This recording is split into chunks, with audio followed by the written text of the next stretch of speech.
Tayo na nga mga kael, Diablo, magandang tanghali, umaga, gabi sa inyong lahat dyan mga kael. Welcome back sa Lutuan Action. Kailangan natin simple at matagal lang tayo hindi nag-upload. Lutuan Action, turo na pa. Sige, pakita ko sa inyo. Bistek ano daw. Sabi niya, bistek Tagalog. But basically, it's a pork chop. Gagawin nating beef steak o pork steak. Okay? Pero tawag nila bistek Tagalog daw. So basically, kailangan nyo ng pork chop. Right? And then, toyo. Kailangan nyo ng toyo. Kalamansi o lemon ang ginamit ko dito, tapos konting paminta. Yun ang nilagay ko dito, ibinabad ko siya. Okay? Babad nyo ng for the longest period, more than 4 hours, 5 hours. But time to time, my dad was telling me it's better na i-overnight din yung ibabad. Pero ito siguro mga over 4 hours na pasisikritin pa natin ng konti at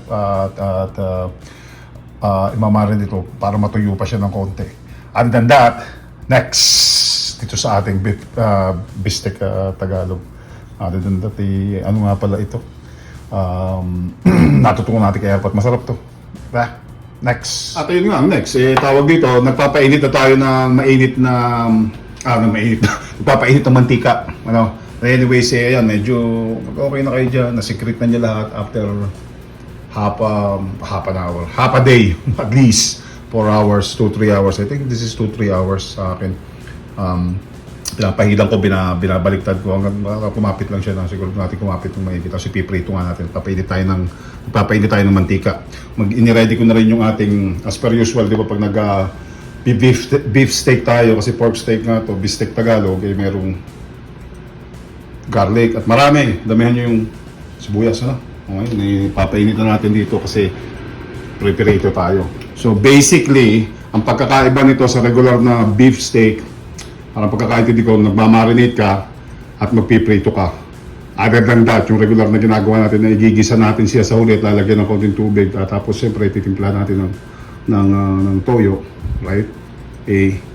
Yun pa rin siya. No? Sige, next, tingnan natin itong beef steak Tagalog natin pagkatapos natin iprito to. Ayun, una na natin yung, lagay natin yung unang batch. So, wag naman yung todo-todo na lutong-luto. Like, yung siguro bahagya, like, close to getting cooked. Like, I'd say 80% cook, right? Kasi igigisa pa din naman natin to. Hanggang mag-brown lang siya, pabayaan natin doon.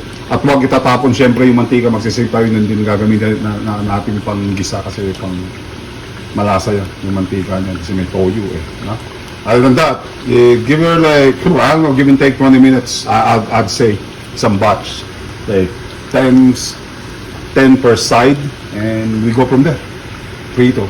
At yung nangyari sa prito natin, eto, pag kanyang nangyari, kasi daw pangalawang batch, pag medyo nag-brown na, ayan, right? Hindi na siya masama.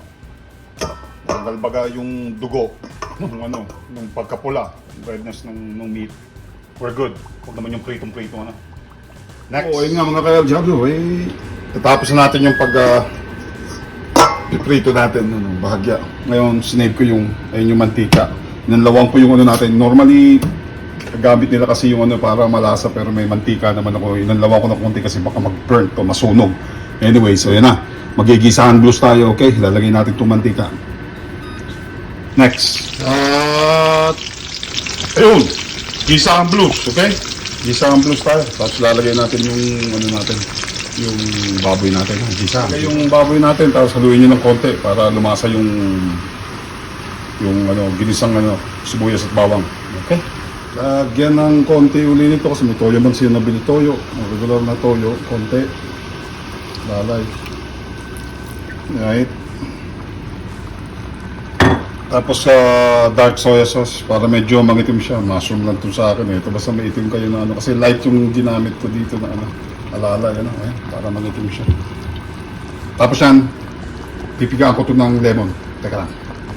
Hinalo ko tapos pigaan ko ng lemon. Malasa yung niya. Mapagsik yung pagka-lemon. Hindi na ako magtutubig siguro tapos tatakloban natin. Tapos hinati ko yung pangalan nito, yung siya.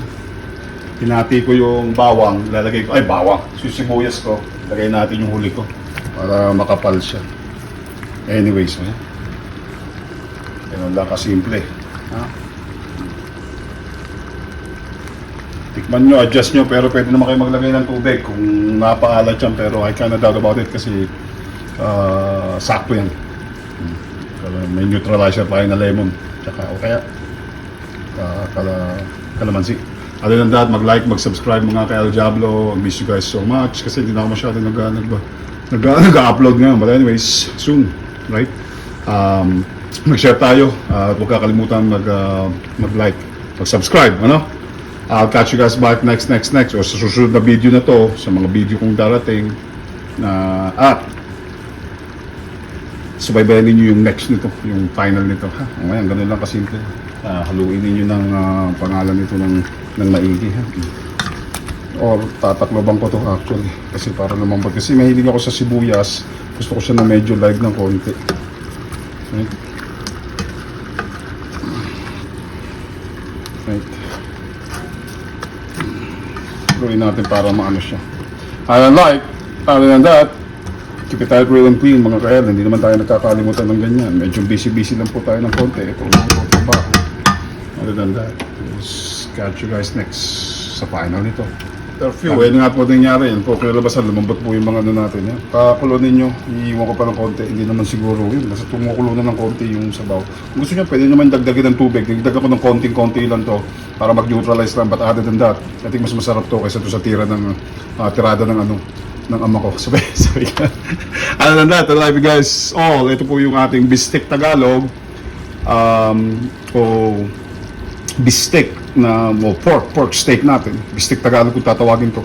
Other than that, peace out. Love you guys all. Aoli. Bistek Tagalog, tara. Kain na tayo. Sarap na ito. Kakagutom na. Love you guys all. Peace. Pabalik sa inyo. See you guys next. Thank you for watching.